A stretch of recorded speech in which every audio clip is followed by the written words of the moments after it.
বন্ধুরা, আপনারা কেমন আছেন? আশা করি খুব ভালো আছেন। আমি খুবই ভালো আছি। তো অনেকদিন পর একটা ব্লগে এসেছি। আজ আমার পরীক্ষা শেষ। দেখুন হলুদের ফোঁটা পড়ে আছি সেই জন্য। আচ্ছা বন্ধুরা, আপনারা কি একটা কথা জানেন যে এই যে মাছটা আমি খাচ্ছি, এই মাছের ভেতরে একটু সাদা অংশ, একটু হালকা হালকা বাদামি অংশ কেন থাকে? যদি জানেন অবশ্যই কিন্তু কমেন্ট করে বলবেন, ঠিক আছে? যদি জানেন অবশ্যই কিন্তু কমেন্টে বলবেন। আর ভিডিওটা ভালো লাগলে লাইক আর সাবস্ক্রাইব করতে কিন্তু একদম ভুলবেন না। মাছটা খুব গরম। ছাল, আচ্ছা আপনারা মাছের ছাল কে কে খেতে ভালোবাসেন বলবেন কিন্তু অবশ্যই।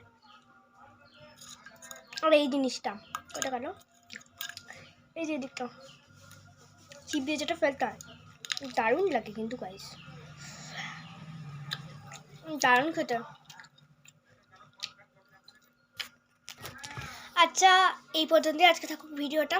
ভালো লাগলে লাইক সাবস্ক্রাইব করতে কিন্তু ভুলবেন না, লাইক অ্যান্ড সাবস্ক্রাইব করতে কিন্তু ভুলবেন না।